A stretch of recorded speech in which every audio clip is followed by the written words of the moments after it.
Whether you're a skeptic or a believer, join me, Rob McConnell, as together we'll investigate the world of the paranormal and the science of parapsychology here on the X-Zone Radio TV show on XZBN and the X-Zone TV channel on Simul TV.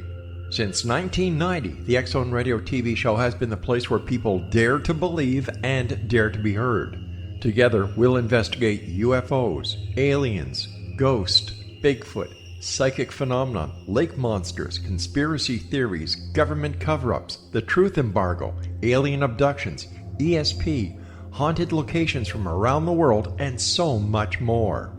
With over 28 years of broadcasting and more than 4,500 individual guests, the X-Zone is truly a place where fact is fiction and fiction is reality, as evidenced by the credibility, integrity, and professionalism of the guests that we bring to our international audience. If you have seen a UFO, had a close encounter, seen a ghost, Bigfoot, lake monster, or a story that you would like to share or have investigated, contact me, Rob McConnell, by sending me your email to xzone@xzoneradiotv.com, or you can call toll-free 1-800-610-7035, extension 143, and on Skype, X-Zone Radio TV.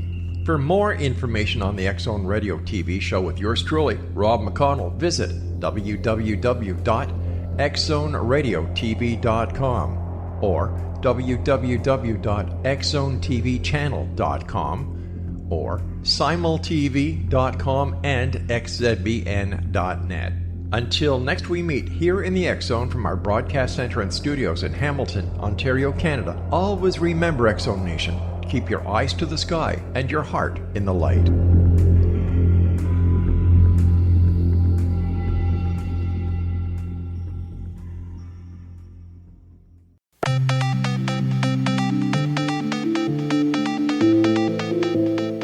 Welcome everyone to Too Good to Be True. Thank you for taking the time to listen.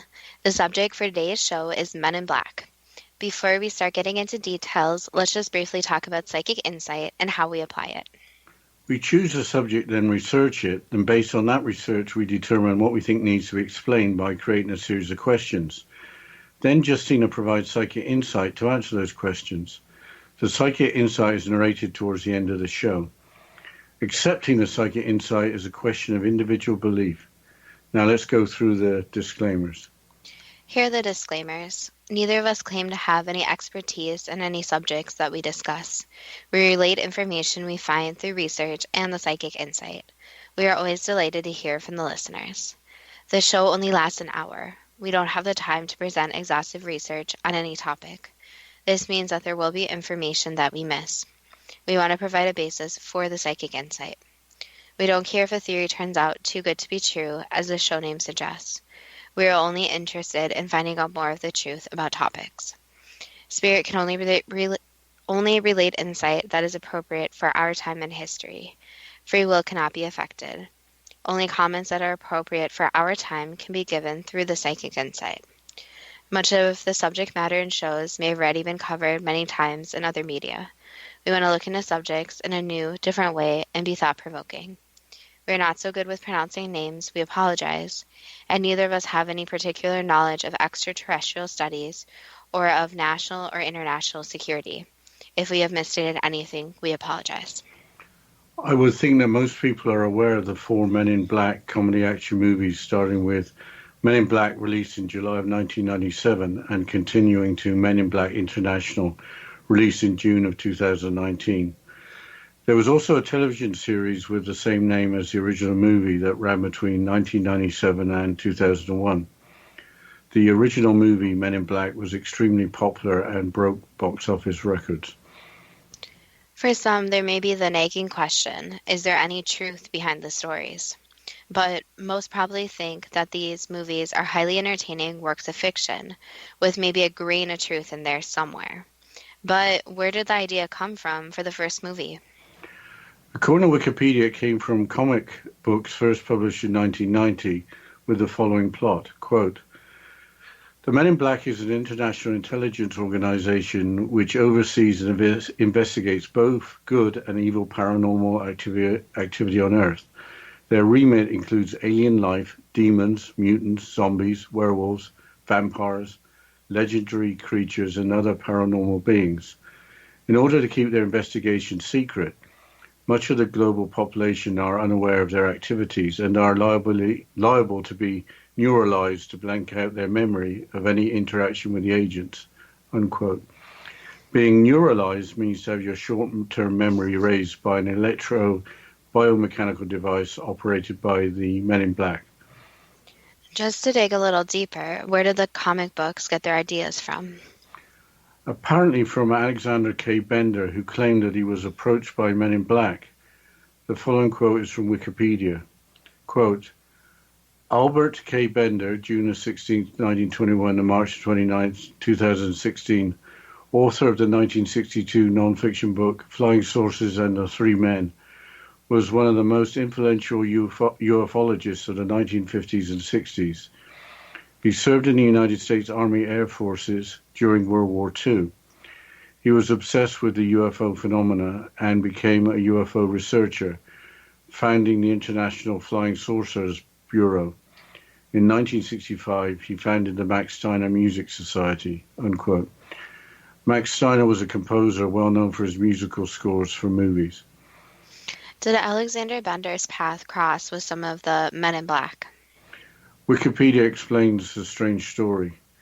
Quote, he founded the International Flying Saucer Bureau, IFSB, the first major civilian UFO club in the world, in 1952. Although the organization was a success at first, he suddenly shut it down in 1953. Bender later told that in March 1953 he had been approached by three men in black. These men visited him in his house and communicated with him telepathically. He received a metal disc from them and instruction. He reported that he felt like he was being transported. These men apparently shared insights into the nature of UFOs. These men shared the origin of UFOs with Bender. Afterwards, he became ill and didn't eat for 3 days. As a result of the visitation, Bender felt encouraged to share what he had seen with other UFO investigators, but was refused. Bender suffered frequent headaches after the three men visited him, and his co-workers reported that he seemed scared. The article continues. Bender reported that he had a second supernatural encounter. He was visited by three shadowy figures. They did not touch the floor, but hovered above it. They told him that their human appearance was an illusion and that whatever information he told people about their visitation would not be believed. They supposedly told him that they captured people from Earth and used their bodies to disguise themselves. Space Review was the official magazine about ufology news at the time in 1953. Late in the summer of 1953, Bender made a series of discoveries which led him to believe that he had finally found the truth to the UFO cover-up. He had planned to reveal his findings in the October issue of the Space Review, but before the issue was published, Bender was visited by three men dressed in black who had already read the unpublished report and confirmed his findings. The silencers, as he called them, scared Bender to the point where he did not publish the report, but left a warning. We advise those engaged in saucer work to please be very cautious. Bender then suspended publishing his publication and dissolved the IFSB. Unquote. That account makes the Men in Black seem even more sinister and explains the short life of Alexander Bender's International Flying Saucers Bureau. Apparently, Alexander Bender was a changed man after the encounters, living his life in constant anxiety and terror. He allegedly received mysterious phone calls with nobody on the other end until the end of his life in 2002. He probably believed that he had encountered extraterrestrials with the power to destroy him. But now that we have looked at how the fictional stories may have evolved, let's look at other alleged interactions. The Thought Catalog website has several freaky stories, starting with that of Dr. Herbert Hopkins. MIB is used as an abbreviation for Men in Black in the account of the events. Quote, Dr. Herbert Hopkins was working as a consultant on a UFO case in Maine. One evening he received a phone call from someone purporting to be an activist in the UFO community, asking him if he could visit Hopkins to discuss the case. Only minutes later, the man arrived. The man was wearing a black suit and black tie and had very unusual facial appearances, with no hair or eyebrows and an extremely pale figure. Hopkins' dog began barking erratically the minute the man entered the home. After the bizarre visitor was finished questioning him about a UFO case, the visit got even stranger. The article continues referring to the Night Sky website. The man in black informed Hopkins that there were 2 coins in Hopkins' pocket, which was correct, and asked him to remove one. Hopkins complied and held the coin, a shiny new penny, in the palm of his hand. The MIB told Hopkins to watch the coin closely. After a few moments, the coin took on a silvery appearance and then appeared to be going out of focus. It then began to fade and eventually disappeared altogether. The MIB informed Hopkins that the coin would never be seen on this plane again. He then inquired as to whether Hopkins was familiar with the alleged UFO abductee, Barney Hill. Hopkins replied that he had heard of Hill, but was under the impression that he had died in the not-too-distant past. The MIB informed Hopkins that was correct. Barney didn't have a heart, said the MIB, just like you no longer have a coin. It should be noted that Barney Hill actually died of a cerebral hemorrhage. The MIB then gently suggested that Hopkins destroy any material he had related to the UFO case, unquote. How did the story conclude? The Thought Catalog article explains that Dr. Herbert Hopkins did what he was told to do. Quote, Hopkins, extremely shaken by the encounter, followed the advice of the man and burned all the files he had related to the case. While he had repeated phone troubles after the phone company said his line had been tampered with, maybe to tap it, he never saw the man again, unquote. That was pretty scary, but what is the next alleged encounter? Again, the story is from the Thought Catalog website involving a radio personality from the state of Virginia. Quote, Danny Gordon was a radio personality who became interested in a flurry of Wythe County UFO sightings. Multiple people across the county claimed to have seen bizarre objects in the sky, and Gordon decided to investigate. Gordon became obsessed with getting photos of the objects, including one time where an entire school bus of students saw the UFOs flying over a shopping mall as Gordon took photos.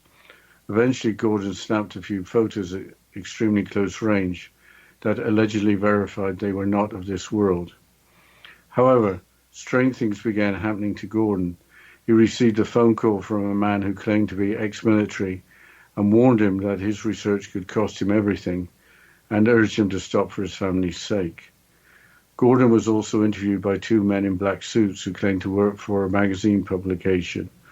Not long after the interview, Gordon realized that all his photos were missing. But I think we'll have to continue this after the break. Yes, we'll continue this quote after the break. And you're listening to Too Good to Be True with Justina Marsh and Pete Marsh on the X-Zone Broadcast Network, www.xzbn.net.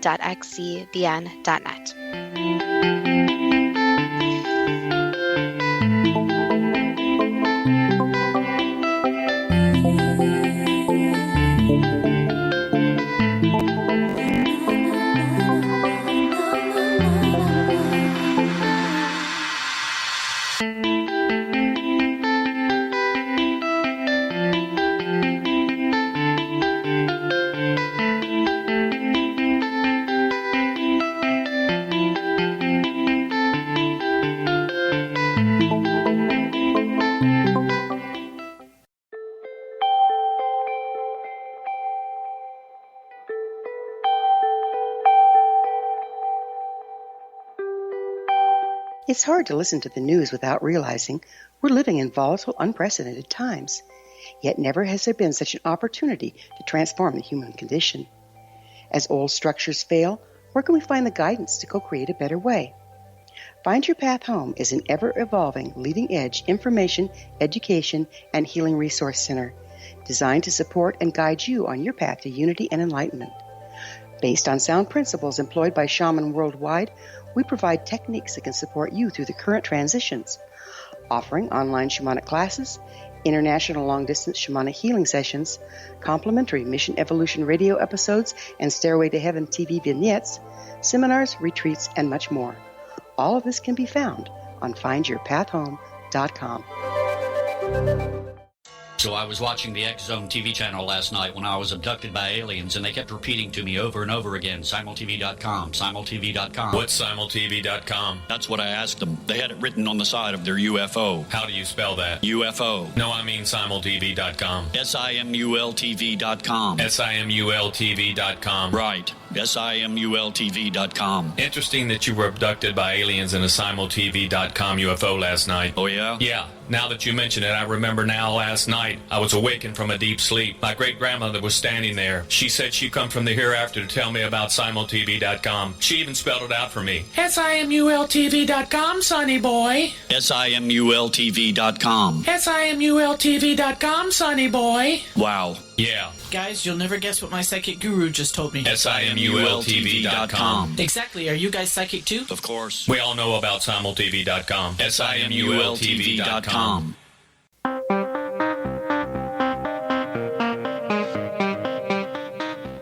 Welcome back to Too Good to Be True. And before the break, Dad, you were quoting from Thought Catalog about an interesting experience, allegedly, with the Men in Black from Virginia. Can you please continue? Yes, I will. Thank you, Justina. Not long after the interview, Gordon realized that all his photos were missing. He contacted the magazine for information, and they claimed to have never heard of him, much less commissioned an article about him. Not long after, Gordon suffered a heart attack, and his doctor warned him that all of the research distress was jeopardizing his health. Gordon gave up the story and was never bothered again, unquote. During the episode, when we discussed the story of the Mothman, who was sighted in Point Pleasant, West Virginia, the subject of the Men in Black came up. Yes, we didn't mention Indrid Cold. A blog from the Amino Apps website describes some strange events. Quote, on November the 2nd, 1966, 13 days before the first major sighting of Mothman, a sewing machine salesman named Woodrow Derenberger was driving home on Interstate 77 near Parkersburg, West Virginia. Another vehicle suddenly appeared on the road past him and stopped in front of him, forcing him to stop as well. A very unusual person got out. Derenberger would later remember that the man had an unusually large grin as he spoke and began asking a number of questions. The man wore a dark suit and spoke oddly as he did so. The strange vehicle in which he had appeared hovered some 40 feet off the ground. He identified himself as Indrid Cold and said he would meet with Derenberger again soon, then re-entered the vehicle and departed, unquote. Indrid Cold was apparently later seen several times in Point Pleasant during the Mothman sightings. 40 feet is about 12 meters. If I recall correctly, some Men in Black intimidated a local journalist. Here's more from the Amino Apps blog. Quote, between the first major sighting of Mothman in November 1966 and the collapse of the Silver Bridge in December 1967, UFO appearances were numerous in the area. One lady I met there, who lived in Point Pleasant at the time and is now a curator at the local history museum, and who seemed skeptical about Mothman, told me that strange lights and objects in the sky were so common during that period that she stopped taking notice of them. At the same time, witnesses began to be visited by strange men in dated black suits. Of particular note were the experiences of Mary Hires and her niece Connie Carpenter. Hires was a reporter for the Athens Messenger and ran that newspaper's regional office in Point Pleasant. She published numerous articles on the Mothman and local UFO sightings and was visited several times by Men in Black who advised her to be silent. Connie, Mary's niece, had one of the most terrifying encounters with a Mothman. While driving home from church one Sunday around 10:30 a.m. in broad daylight, she saw a large creature with wings and glowing eyes standing by Route 62 on a golf course. It stared at her car and then suddenly flew toward her windshield, then vanished. Connie's encounter caused her to contract Clyde conjunctivitis, a bleeding eye condition that normally results from prolonged exposure to ultraviolet light. On February the 22nd, 1967, as Connie left her house at 8:15 a.m., A black 1949 Buick pulled up. A man with a deep suntan and shiny, colorful shirt got out, opened the door and asked her to get in. When she refused, he attempted to grab her and tore her blouse. She later received a threatening note, which she took as a warning not to speak further about her Mothman experience. The threat worked. Connie has since generally refused requests for taped interviews, unquote. The Mothman Museum in Point Pleasant has an exhibit with a mannequin dressed as a man in black, with their appearance being part of the Mothman story. But there is an alleged man in black encounter at Loch Ness. I had hoped that we had drawn a line under Loch Ness and the supposed monster and didn't need to discuss that subject again. It was really crazy trying to even record that episode. The account is from another blog, Loch Ness Monster Blogspot. The story is originally related by Ted Holliday, a paranormal researcher referred to in the blog as Holliday. The encounter happened in 1973. Quote, "It is a strange story, not just for the weirdness factor, but because of some inconsistencies. The encounter apparently happened only days after the Reverend Donald Omand had conducted his famous exorcism of Loch Ness in June 1973. Holliday had heard of a report that a flying saucer and occupants had been spotted on the ground near Foyers by Jan Ove Sundberg previously in 1971. He wished to track down the site, but first visited local psychic Winifred Carey, who advised him against visiting the site because she felt it presented a danger. At this point, Holliday writes, "At the precise moment, there was a tremendous rushing sound like a tornado outside the window, and the garden seemed to be filled with an undefinable, frantic movement. A series of violent thuds sounded as if from a heavy object striking either the wall or the sound lounge door. Through the window behind Mrs. Carey, I suddenly saw what looked like a pyramid-shaped column of blackish smoke about 8 feet high, revolving in a frenzy.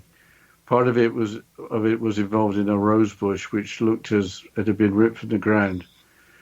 Mrs. Carey shrieked and turned her face towards the window. The episode lasted about 10 or 15 seconds and then was instantly finished. He did not visit the site, but instead found himself in a local village of Foyers the next day and saw a peculiar figure entirely dressed in black looking at him from about 30 yards away. He was about 6 feet tall and appeared to be dressed in black leather or plastic. He wore a helmet and gloves and was masked, even to the nose, mouth and chin. He walked towards the figure, but it turned its head to look at the lock for a couple of seconds, heard a whispering or whistling sound and turned to see the person had gone. Nothing more came of it until a year later when he came back to Loch Ness but suffered a mild heart attack. As he was taken to the ambulance, the medics passed over the spot where he had first seen the man in black." Unquote. Foyers is a village located on the shore of Loch Ness. 6 feet is about 1.8 meters. I think we should move on from Scotland. Where was the first encounter that we have time to talk about? Final encounter occurred in Owatonna, Minnesota, USA. The story from the Mysterious Universe website was originally from author John Keel, who interviewed a Mrs. Butler, the lady who encountered the man in black, Major Richard French. Quote, "Location was a field in a rural part of the 19th century city of Owatonna, Minnesota. It was late one night in 1966 when a Mrs. Butler and a friend were staring at a patch of the night sky, watching a curious display of unidentified bright lights dance around. Without warning, one of the lights dropped from the heavens at high speed. Just before it hit the ground, the UFO came to a sudden halt, bobbing just a few feet above the field, not unlike a small boat on ocean waters. In disturbing fashion, Mrs. Butler fell to the ground and briefly appeared to be under some kind of supernatural possession. Suddenly, the light shot away, vanishing into the night sky, and Mrs. Butler recovered. Ominously, and for the next few days, whenever the two friends tried to share the details of their encounter, they were hit by pummeling migraines and debilitating weakness. But there was something else too. During the course of the interview between Mrs. Butler and John Keel, something very intriguing surfaced. Quite out of the blue, she asked Keel if he knew anything about mysterious men visiting UFO witnesses, men who looked like military personnel, but who may not have been. Keel, who was hardly a stranger to the MIB phenomenon, played matters down a bit and said that yes, he had heard a few such stories. Actually, Keel had dozens of such cases on record, but he didn't want to risk influencing Mrs. Butler. Instead, Keel sat back and listened as she told her story. It sounds like John Keel was an expert on the subject. John Keel was a journalist and influential UFOologist. The article continues. Quote, Mrs. Butler told Keel that some 6 months after the UFO sighting, a Major Richard French turned up on her doorstep, identifying himself as a representative of the military and asking questions about flying saucers. Just like all of the men in black, there was something just not right about Major French. His skin was an odd shade of olive, his face was extremely pointed, and particularly so his chin.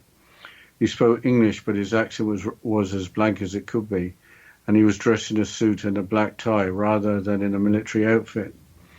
Very oddly, Major French, quite out of the blue, said that his stomach was causing him some trouble.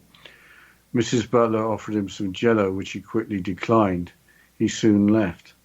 The next day, though, the Major was back. Yet again he complained about his stomach. Mrs. Butler again offered him a bowl of jello, hoping that it might help. Here's where the surreal became beyond surreal. For a moment or two, Major French stared at the jello, seemingly completely unaware of what it was. He then stared at the spoon Mrs. Butler had given him, as if he had no comprehension of what it was. He then awkwardly picked up the bowl and proceeded to try and drink the jello. Mrs. Butler went silent and stared in disbelief. Major French did not hang around, realizing it seems that Mrs. Butler knew something that was not quite normal, which is an understatement of absolutely epic proportions. He quickly left, never again bothering Mrs. Butler, unquote. With that, please ask the first question. I don't know if we got time for the first question before the break. Maybe we should talk about our Facebook page. Yes, we have our Facebook page at Too Good to Be True with the first two spelled TWO, or you can go to our Instagram page at 2TWOGTBT, but we'll continue after the short break, and you're listening to Too Good to Be True with Justina Marsh and Pete Marsh on the X Zone Broadcast Network, www.xzbn.net.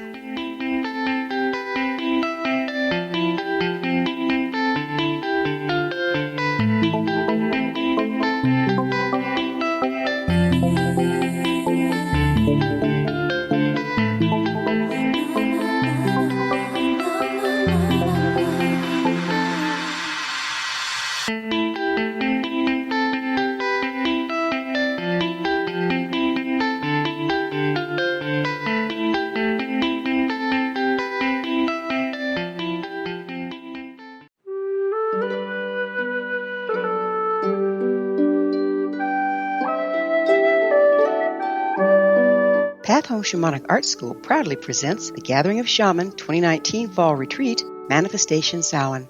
Join me, certified shamanic instructor Gwilda Wiyaka, in the magnificent Colorado Mountains this November 2nd and 3rd for a life-changing event. Participate in unique teachings and ceremonies that'll put the power and magic of shamanic manifestation into your hands. Sit in circle with like-minded individuals, sharing group energy and the power it generates. Classes will be held in a facility next to the beautiful, majestic Arkansas River, further empowering the experience. Space is limited, so reserve your spot today. For more information, visit findyourpathhome.com or email touchin@findyourpathhome.com.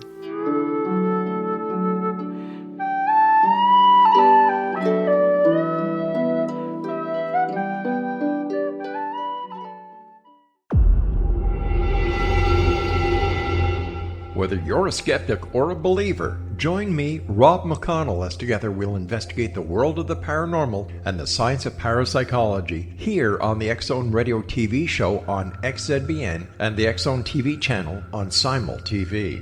Since 1990, the X Zone Radio TV show has been the place where people dare to believe and dare to be heard. Together, we'll investigate UFOs, aliens, ghosts, Bigfoot, psychic phenomenon, lake monsters, conspiracy theories, government cover-ups, the truth embargo, alien abductions, ESP, haunted locations from around the world, and so much more.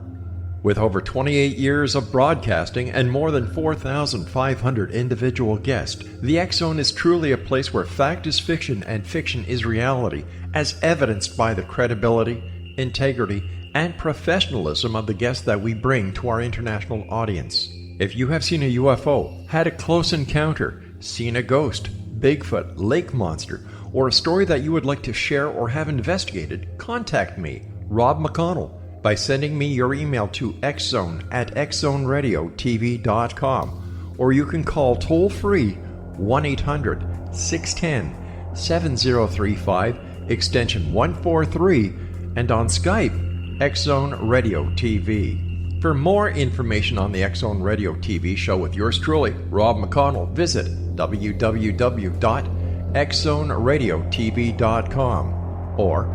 www.xzonetvchannel.com or simultv.com and xzbn.net. Until next we meet here in the X Zone from our broadcast center and studios in Hamilton, Ontario, Canada, always remember, X Zone Nation, keep your eyes to the sky and your heart in the light.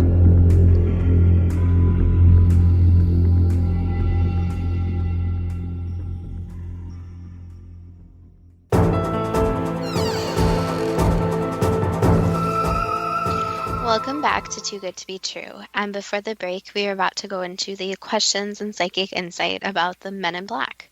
So, Dad, can you please ask the first question? Did the comic books that the 1997 movie Men in Black was based on get their idea from the experiences of Alexander Bender? Vaguely, yes. They combined it with other factors and knowledge, but vaguely, yes. In March of 1953, was Alexander Bender approached by 3 men in black? He was approached by some strange men, yes. Did the 3 visit Alexander Bender in his house, and did they communicate with him telepathically? They were speaking without words, yes. So not telepathically in the sense where actual words are being communicated, but more where there's this knowing. Did he receive a metal disc from them as well as being given instruction?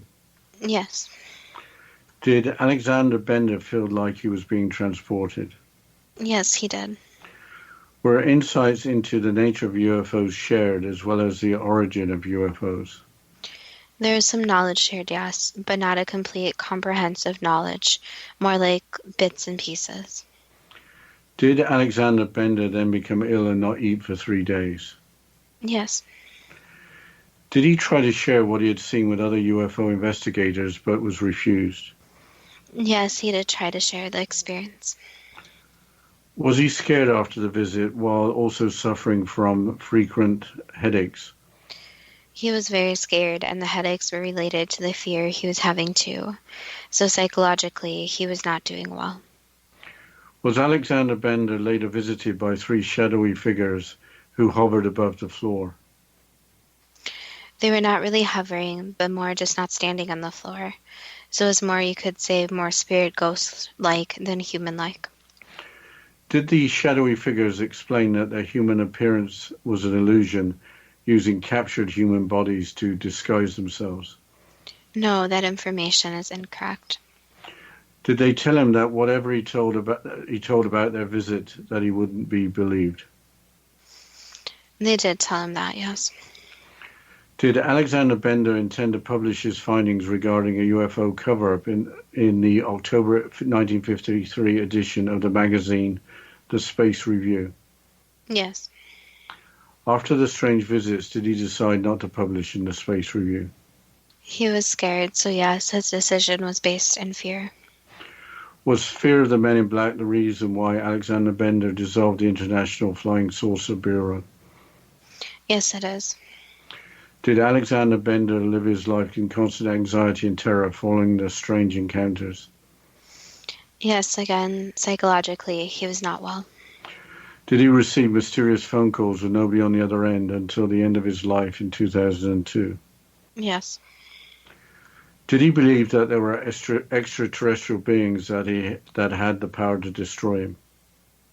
He did, and he was worried that they would come back again and destroy him. Changing subject to Dr. Herbert Hopkins, Did he receive a phone call from a self-described activist in the UFO community who then arrived just a few minutes later? Yes. Did the person claiming to be an activist wear a black suit and black tie while having an unusual facial appearance with no hair or eyebrows while being extremely pale? The person was strange in appearance, yes. Did the man in black inform Hopkins that there were 2 coins in Hopkins' pocket, asking him to remove one? Yes, they did know the contents of his pocket. Did the coin, a shiny new penny, after a few minutes take on a silvery appearance and then appear to be out of focus? No. Did it begin to fade to eventually disappear altogether? No. What happened to the coin? The coin actually got lost, so it got dropped and misplaced. But during the fear of the situation, it seemed like the coin disappeared. So that's a problem in the situation, is that there's this strange visit from the unknown beings, but there is also the fear of it too.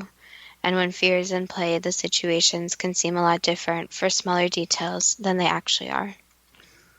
With Barney Hill having died in the not-too-distant past, did the man in black inform Hopkins that alleged UFO abductee Barney Hill didn't have a heart just like Hopkins no longer had a coin? They said something along those lines, yes. Did the man in black then gently suggest that Hopkins destroy any material he had related to the UFO case? They did urge him to destroy that, yes. Did Hopkins burn all the files related to the case that were in his possession? Yes, he did. Did Hopkins subsequently have trouble with his phone line, with it having been tampered with? Yes, his phone line was actually disconnected. Changing subject to radio personality Danny Gordon, after his UFO investigations, did he receive a phone call from a man who claimed to be ex-military, warning him that his research could cost him everything, urging him to stop for his family's sake? Yes. Was Gordon interviewed by 2 men in black suits who claimed to work for a magazine publication? Yes, there were 2 men who showed up and were talking. Not long after the interview, did Gordon realize that all his photos were missing? Yes. Did he contact the magazine for information whose representatives claimed to have never heard of him, much less commissioned an article about him? Correct. The men were not from the magazine whatsoever. Not long after, did Gordon suffer a heart attack with his doctor warning him that all the research and stress was jeopardizing his health?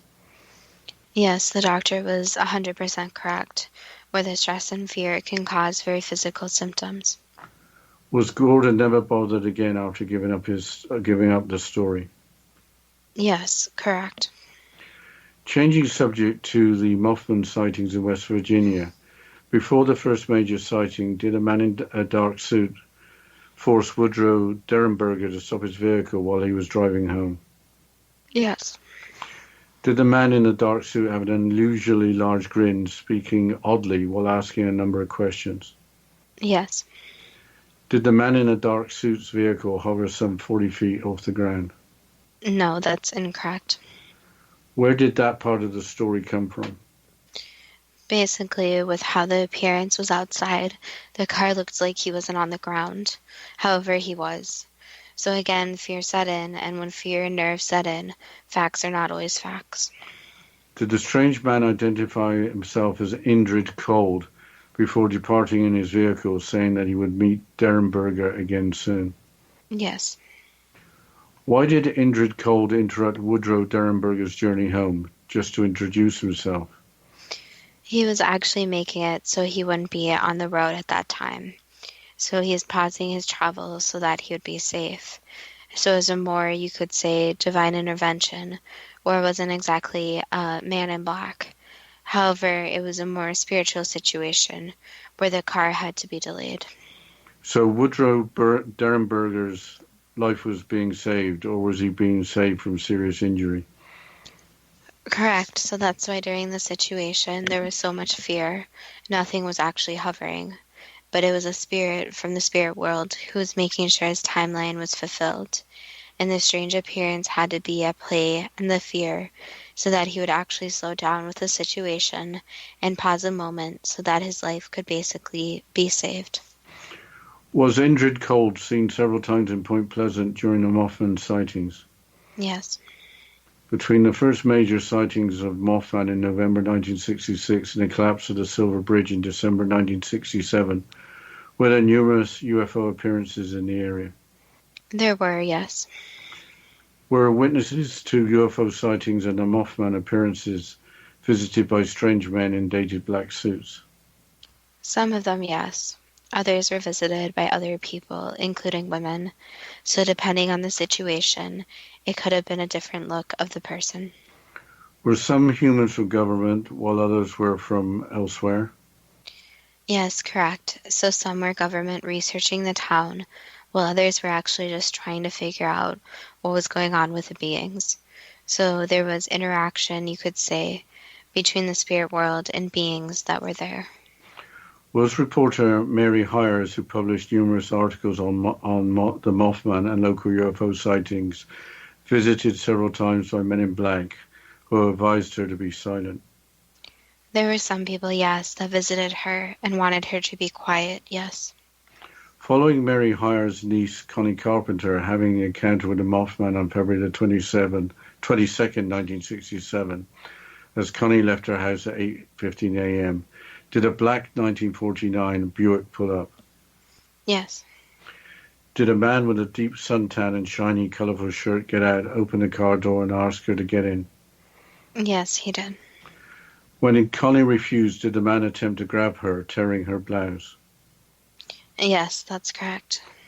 Why wasn't the man wearing a dark suit? The man wasn't a man in black, as you typically think of. So he's more related to a cover-up and keeping information more private. So that's a problem with a lot of these sightings, is that not everything is the so-called men in black, which are paranormal beings. Some are actual people, and some are intervening for other reasons. Did Connie Carpenter later receive a threatening note which she took as a warning not to speak further about her Mothman experiences? Yes. Changing subject to Loch Ness and the supposed experiences of Jan Ove Sundberg, had Sundberg previously in 1971 spotted a flying saucer and its occupants on the ground near the village of Foyers? Yes, that information is correct. Don't think we've got time for another question before the break, Justina. We'll continue after the short break, and you're listening to Too Good to Be True with Justina Marsh and Pete Marsh on the X Zone Broadcast Network, www.xzbn.net.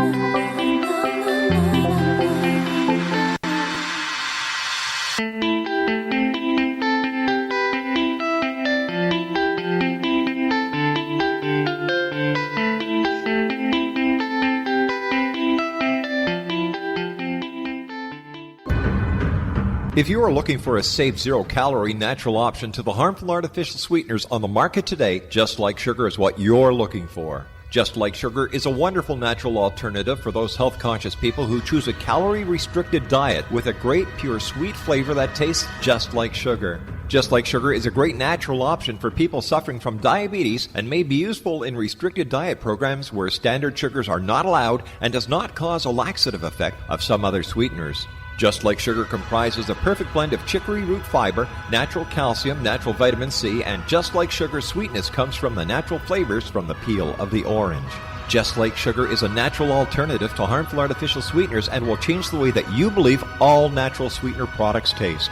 Just Like Sugar is available at your local Whole Foods markets, Wild Oats markets, Henry's, Sun Harvest, and many other fine natural food stores in the U.S., Canada, and worldwide.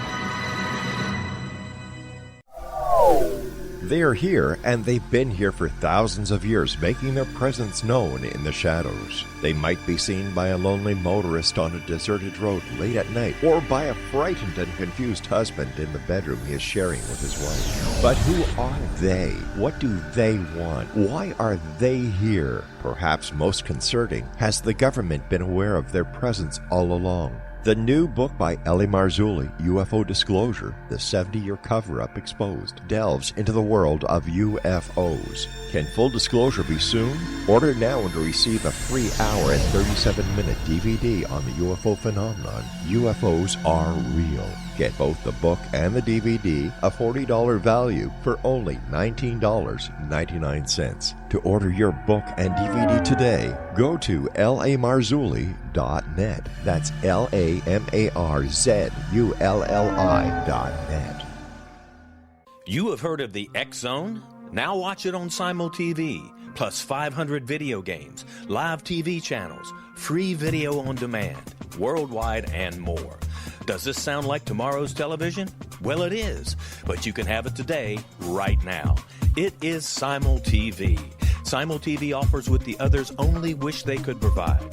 15 exclusive channels like X Zone, sci-fi, and horror. We are worldwide. No other provider offers that. 500 built-in video games. No need to have an extra expensive system. We have them included. Free video on demand. Live streaming events from around the world. Interactive online network, and much more. Tomorrow's TV today. Simul TV. Sound too good to be true? Well, it's not. You can have Simul TV today. Sign up at simultv.com. Do it today.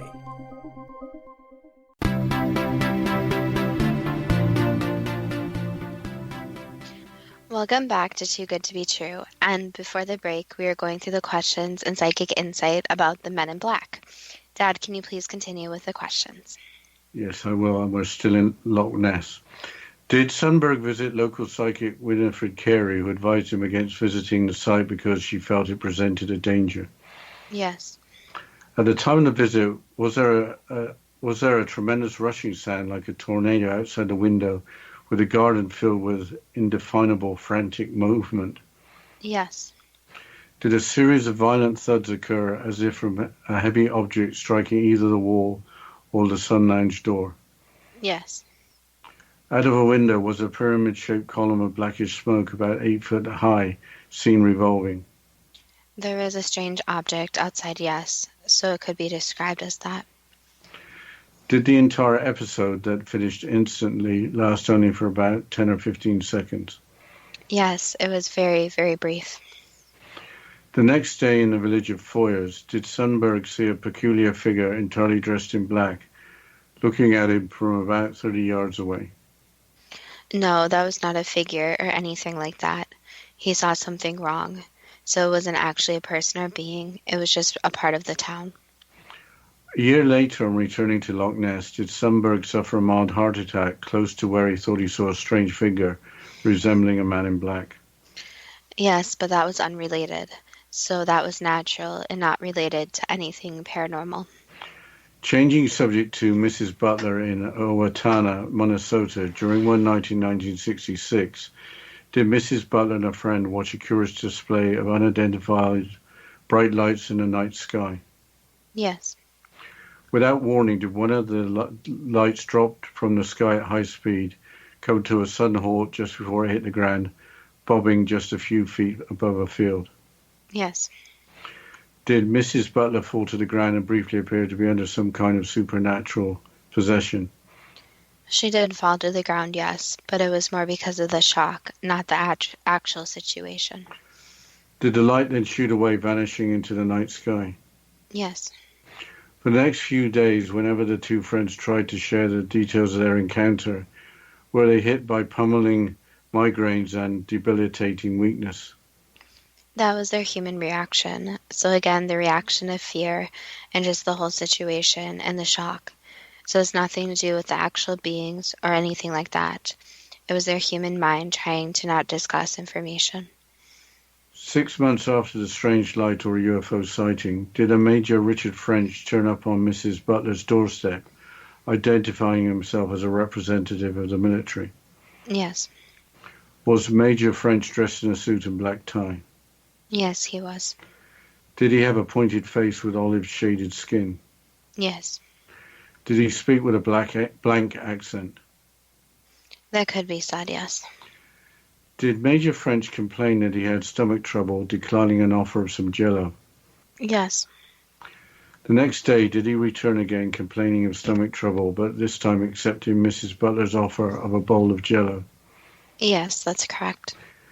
Did Major French stare at the Jell-O, unaware of what it was, and then try to drink it? Yes. Did he then abruptly leave, not bothering Mrs. Butler again? That's all correct, yes. So the classic Men in Black are paranormal, but do humans imitate them, behaving in a similar manner? Yes, 100%. So there's been this rumor of the Men in Black for quite a long time. So it became an easy way to intimidate people and in a way fulfill this rumor. The problem is that you never know if these are more spiritual and paranormal beings or if it's actually a human trying to appear less human-like. So the problem today too is that the makeup, prosthetics, different ways can actually make a person look totally unhuman-like, which can cause a lot more intimidation compared to having someone who just looks like a typical human. Why are paranormal beings appearing as Men in Black with the aim of suppressing information? So that's the problem. The rumor that the Men in Black are not very good is true. So in the case of the warning with the car, that was just something that appeared like the Men in Black, but it wasn't actually one of them. However, the actual Men in Black, in the paranormal sense, are trying to suppress information and trying to not let a timeline of events move forward. So they are not the best beings. However, again, there are also the Men in Black, which are more, you could say, connected to humans and are actually human, who are just imitating these paranormal beings. So the problem here is that the stories are all different, and they have different beings, people, spirits that are visiting them. So just because someone is dressed in a black suit and appears to be a little bit different doesn't always mean that it is one of these paranormal ones and is there to scare someone. It could just be a person, or it could be something intervening for a different reason. Besides making the Men in Black characters human, was there any other motivation in making the Men in Black movies? Again, there is this fear that they can be put into people. So if some humans imitate what the Men in Black in the paranormal sense are, then that puts in a lot of fear. So there's this fear that if people do speak up about certain events, that they will be threatened or even punished. So there is this fear that's going back for thousands and thousands of years, where people try to put fear into others so that they won't speak up about certain situations. Can you say a little more about the content of the movies, especially that of the original movie? In making movies, the movie is carefully prepared, especially when it discusses such an interesting topic, you could say. So with movies, always be very careful about what type of message it is trying to portray, and if it's trying to put an underlying fear or what it makes you feel. So movies are put out just to scare people, such as horror movies, obviously. But also other movies may have these underlying messages that people don't always catch. Why did the strange event of the disturbance in the garden occur near Loch Ness? Basically because of where Loch Ness is. So because it is so, you could say, spiritually thin.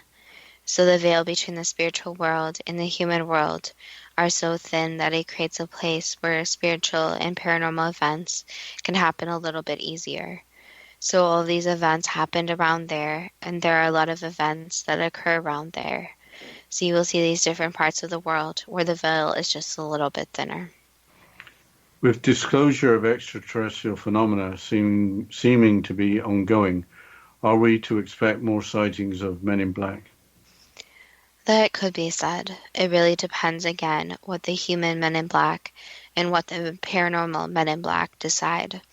So the paranormal Men in Black have, you could say, no contract or no agreement for when and where they're going to show up. However, the human Men in Black are there to make sure certain information is not released. So it really depends on how much information people know and if they are getting to the point of disclosing it.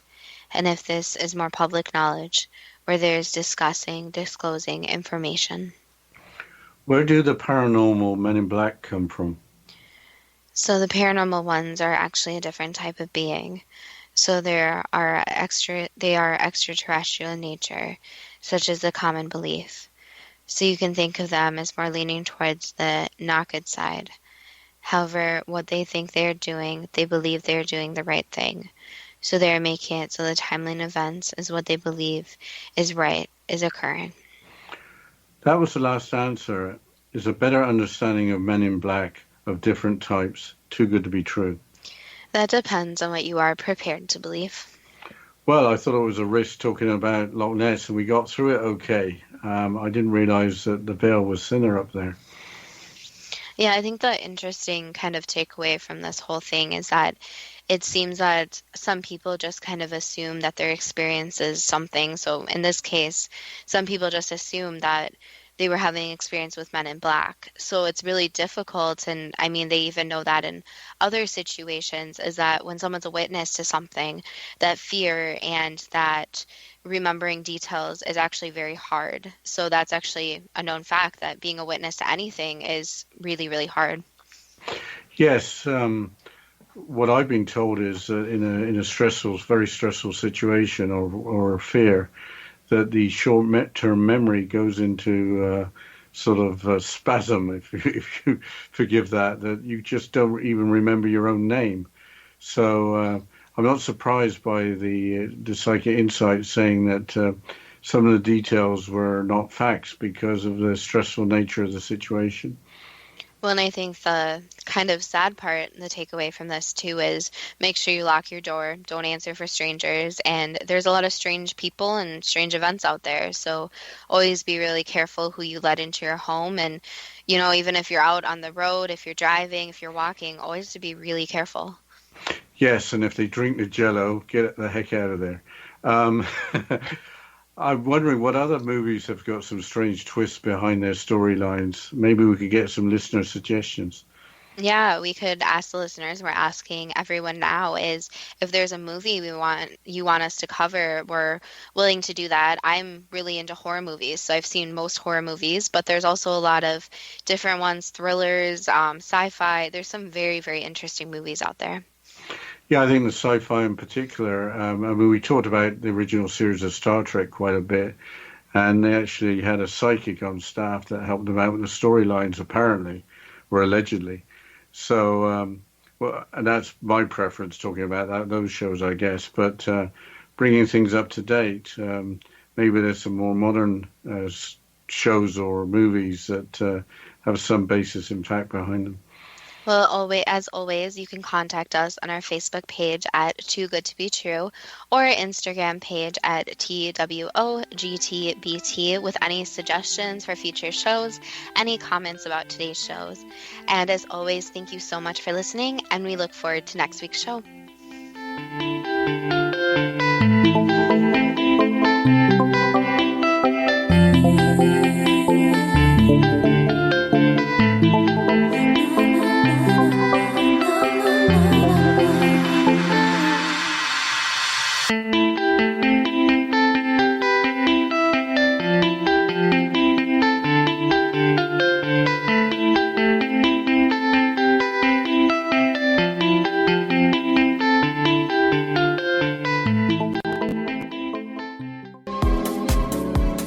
How would your life change if you could develop the business and personal skills that you need in order to make more money? Do you want to learn how to achieve your big life goals faster? Then go to findhiddenmoney.com and get the Goal for It online course. The course teaches you how you can set and achieve your biggest goals while completely overcoming the roadblocks to your goals so that you can realize your dreams and imagine more success. Go to findhiddenmoney.com. Memorable dynamic presentations are a not-so-secret weapon in the business world. Do you have a powerful message that must be shared, but you haven't found a way to deliver that message? Do you want to be known as a top public speaker who gets amazing results? Are you ready to create and deliver your powerful message? Thomas Hides can help you create and deliver your speech to get the results you desire. Visit iconquality.com. Did you expect your business to flourish, but instead it plateaued or didn't get off the ground yet? Would you like to achieve massive goals and discover new sources of income within your business? When you're ready to experience that type of success with fast results, Cindy Hendricks is the business coach for you. Her work with entrepreneurs and business owners has been life-changing. To get you and your business where you want to be, go to imaginemoresuccess.com. Has the fear of public speaking stalled your business or personal life? What would you give to develop and maintain supreme confidence? Have an invaluable private program to always perform at your best. Imagine how you would feel. You can have all that and so much more today with Thomas Hyde's life-changing course called Number One Fear Unleashed. Visit numberonefear.com and be liberated from your fear of public speaking.